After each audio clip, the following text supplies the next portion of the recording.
लड़की जो होती है, जब वो बेटी होती है हमेशा अच्छी होती है, जब दोस्त बनती है तब भी अच्छी होती है, जब बहन बनती है तब भी अच्छी होती है। पता नहीं पत्नी बनने के बाद कौन सी मोंजोलिका इनके अंदर आ जाती है। हाँ, ऐसा ही है। लेकिन मैं, जैसा मेरा परिचय दिया गया, मेरे बारे में बताया गया, हास्य का कवियों कोई टेंशन लेना नहीं। 10-15 मिनट आपके बीच में हूं और जितनी भी देर मैं यहां पर हूं आपका सिर्फ ध्यान चाहता हूं और कुछ नहीं चाहता हूं। हमारे पास कोई यंत्र तंत्र नहीं है, कोई तबला ढोलक पेटी नहीं है, केवल हमारे शब्द हैं। हम हमारे शब्द से आप तक पहुंचने की कोशिश करेंगे और जहां बात आप तक पहुंचे आपकी प्रतिक्रिया मिलती रहे, क्योंकि ये दो तरफा मामला होता है। बात यहां से कही जाती है, वहां से सुनी जाती है, सराही जाती है, तब यहां से दूसरी बात कही जाती है। तब मैं पहली 4 पंक्तियां सुनाता हूं कि तुमको मिल सकता है हमसे बेहतर। थोड़ी देर के लिए अपने आप को भूल जाइए और मेरी हास्य की दुनिया में आइए, क्योंकि देखिए, सब आदमी धन के पीछे तो तब तक भागता है जब तक उसका निधन नहीं हो जाता है। वाह।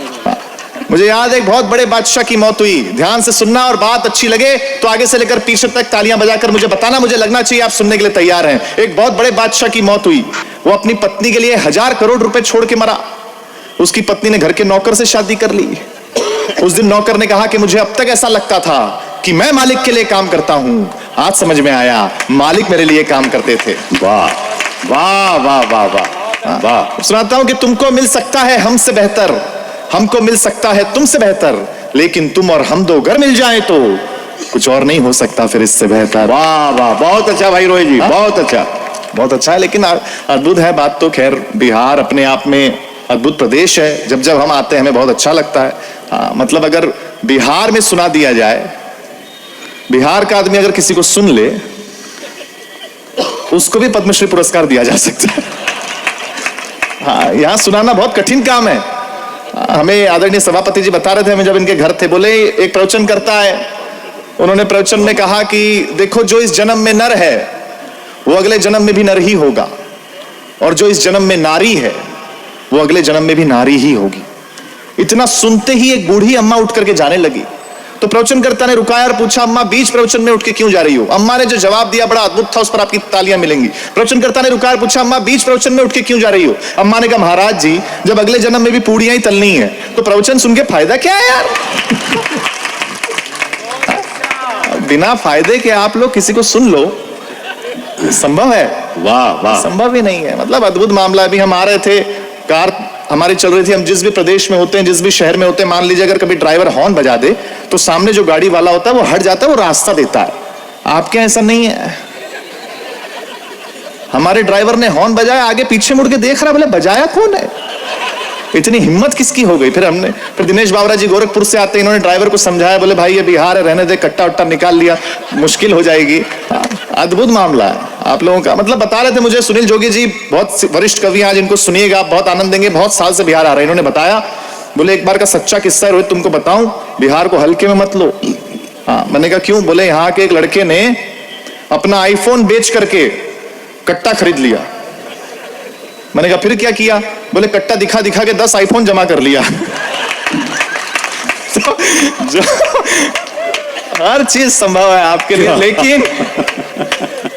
लेकिन मैं एक कविता आपको सुनाता हूं। मैं मुंबई से आपके बीच में आया हूं। अगर महाराष्ट्र का एक कवि अगर बिहार पर कविता सुनाता है तो उस पर आपका सर्वाधिक प्रेम चाहता हूं। तब मैं सुनाता हूं कविता, सुनिए और आपका आशीर्वाद चाहता हूं कि थका नहीं है राज्य कभी ये, सुनिएगा कि थका नहीं है राज्य कभी ये, कभी न हिम्मत हारी है। थका नहीं है राज्य कभी ये, वाह वाह, कभी न हिम्मत हारी है, तभी तो दुनिया कहती है बिहारी सब पर भारी है। थका नहीं है राज्य कभी, कभी न हिम्मत हारी है, तभी तो दुनिया कहती है बिहारी सब पर भारी है। मां सीता की धरती है ये। आज सुबह जब दर्शन करने के लिए हम लोग गए, कोई बात नहीं, पानी मत फेरो, अब बहुत फेर चुके। तब हम लोग गए, बहुत अच्छा दर्शन हमें हुआ। तब मैं सुनाता हूं कि मां सीता की धरती है ये, नए कलेवर गढ़ती है ये। एक ऐसा व्यंजन जो पूरी दुनिया में आप लोगों ने मशहूर किया, उसका नाम लेता हूं और आपकी तालियां मिले कि मां सीता की धरती है ये, नए कलेवर गढ़ती है ये। लिट्टी चोखा का स्वाद आपका सब स्वादों पर भारी है, तभी तो दुनिया कहती है बिहारी सब पर भारी है। आइए सर, स्वागत है आपका, बैठिए। आप जब धोखा खाते हैं तो आईएएस और आईपीएस बनकर आते हैं। किसी अन्य प्रदेश का लड़का जब प्यार में धोखा खाता है तो उसके अंदर से संगीत निकलता है, और बिहार का लड़का जब प्यार में धोखा खाता है तो फिर यूपीएससी निकलता है। आप जब धोखा खाते हैं तो आईएएस आईपीएस बनकर आते हैं। आप जब धोखा खाते हैं तो आईएएस आईपीएस बनकर आते हैं। शांति दूत का पाठ पढ़ाकर आप ही बुद्ध कहलाते हैं। अंतिम दो पंक्तियां इस कविता की, और सबका आशीर्वाद मिले कि दुनिया के हर कोने में, दुनिया के हर कोने में एक न एक बिहारी है, तभी तो दुनिया कहती है बिहारी सब पर भारी है, बिहारी सब पर भारी है। बहुत अच्छे, वाह रोहित जी। शंकर जी तो खैर बहुत अच्छा, बिहार का नाम पूरी दुनिया में लेके जाने वाले शंकर कैमूरी जी बहुत बढ़िया संचालन कर रहे हैं। हाँ, वैसे आपको बताऊं कि सब शादीशुदा लोग सामने बैठे हैं, उसके बावजूद हंस रहे हैं, बड़ी बात है। हाँ, वरना बहुत कठिन काम है, मैं आपको बताऊं, ऐसा संभव नहीं है। विवाहित महिला की पहचान होती है, उनके गले में यहां तक मंगलसूत्र लटका होता है। विवाहित पुरुष की भी पहचान होती है, उनका चेहरा यहां तक लटका होता है, तुरंत पता चल जाता है। हाँ, आपको बताऊं, बेसिकली देखो, पुरुष तो वैसे भी डरपोक आदमी है, बेसिकली डरपोक आदमी। आप देखो ना, शादी के वक्त जब दुल्हा जाता है दुल्हन को लेने, 200-300 लोगों को साथ में लेकर के जाता है, और वो वहां से अकेली आके सीधा घर में घुस जाती है, और ताली अगली पंक्ति पर देना कि वो ऐसा घुसती है, ऐसा घुसती है कि बाद में उससे पूछे बिना घर में कोई घुस नहीं सकता। वाह वाह वाह वाह वाह, अद्भुत मामला है। पत्नियों की कोई बात ही नहीं अशोक भैया, मतलब अद्भुत। मैं आपकी जानकारी के लिए बताऊं कि पिछले दिनों मेरी भी पहली बार शादी हुई। हाँ, तो बड़े लोगों ने समझाया कि नई नई शादी होती है तो गिफ्ट देना पड़ता है, घुमाने लेके जाना पड़ता है। मैं बड़ों की बात में आ गया, कभी आप भी आए होंगे। तो मैंने सोने का हार खरीदा, पत्नी को गिफ्ट किया, उसने देखा, उसको बड़ा पसंद आया, वो पहनने लगी। पहनते पहनते पूछा, ये असली तो है ना? मैंने कहा असली होना चाहिए, वरना 35 रुपए गए पानी में। 35 कोई जवाब नहीं है। मतलब बबलू जी, मैं आपको सच में बताऊं, आपने तो बहुत खर्चा किया, हम ऐसा नहीं करते हैं। मतलब मेरी पत्नी ने कहा कि तुम पूरी दुनिया घूमते हो, मैं घर में बैठी रहती हूँ, मुझे घुमाने लेके चलो। बात पहुंचे तो बताना, बहुत बारीक बात कहने जा रहा हूं। पत्नी पीछे पड़ गई, बोले घुमाने लेके चलो, घुमाने लेके चलो, घुमाने लेके चलो। मैं उसे शमशान घाट पे ले गया। वो बोली कैसी जगह ले आए हो? मैंने कहा, अरे पगली, लोग मरते हैं आने के लिए।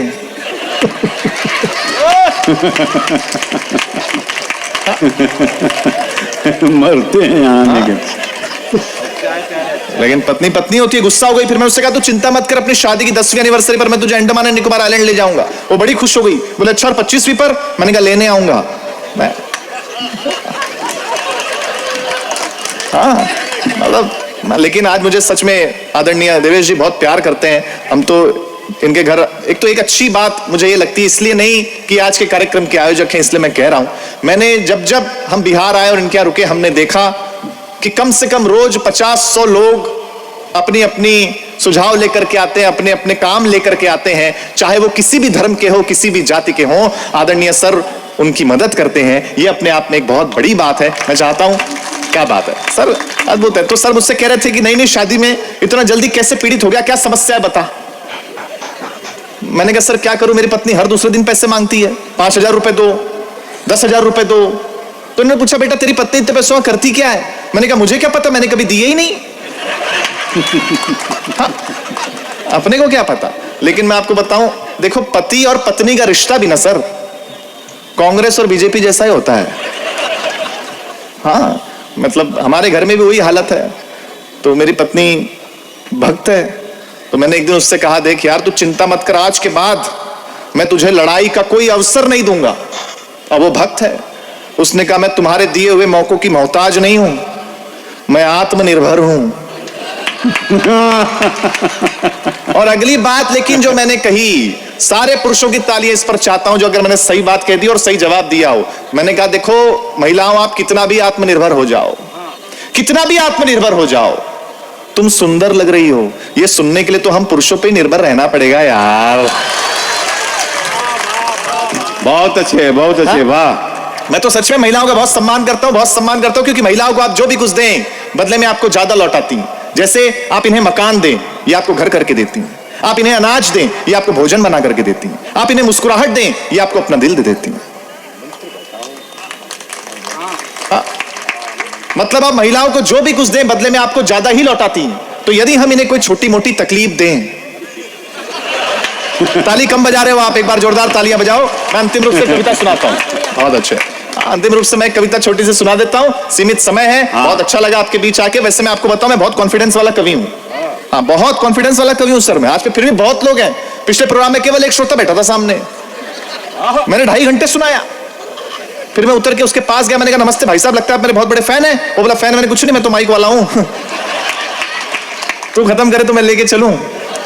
तो मैंने आपको हंसाया, लेकिन अब अंतिम 1 मिनट में आपका मांगता हूं। मैं कविता सुनाना चाहता हूं आपको, और मुझे पूरा भरोसा है कि आप बहुत अच्छे से कविता सुनेंगे। बहुत वायरल हुई, करोड़ों मोबाइल तक पहुंची, लेकिन मैं आज लाइव अगर आपके बीच में सुना रहा हूं तो मुझे आपका आशीर्वाद, आपका प्यार चाहिए। सुनिए। हम लोगों ने बहुत तरक्की कर ली। हम लोगों ने देखिए बड़े बड़े घर ले लिए, बड़ी बड़ी गाड़ियां ले ली, हम अच्छी जगह वेकेशन पे जाते हैं, लेकिन हमने बहुत कुछ खो दिया है। और क्या खोया है मैं वो बताने की कोशिश कर रहा हूं, और आपकी तालियां, आपका आशीर्वाद मांगता हूं। सुनिए कि जब हम अनपढ़ थे तो हम गांव में रहते थे। सुनिए कि जब हम अनपढ़ थे तो हम गांव में रहते थे, हम पढ़े लिखे हो गए तो तनाव में रहते हैं। जब हम अनपढ़ थे तो अंधेरे में रहते थे, बिजली नहीं होती थी उस वक्त। महसूस करिएगा अगली पंक्ति पर। जब हम अनपढ़ थे तो अंधेरे में रहते थे, हम पढ़े लिखे हो गए तो लोगों को अंधेरे में रखने लग गए। जब हम अनपढ़ थे तो पैसा परिवार के एक मुखिया के पास होता था। जॉइंट फैमिली कल्चर से आए हुए लोग हैं हम।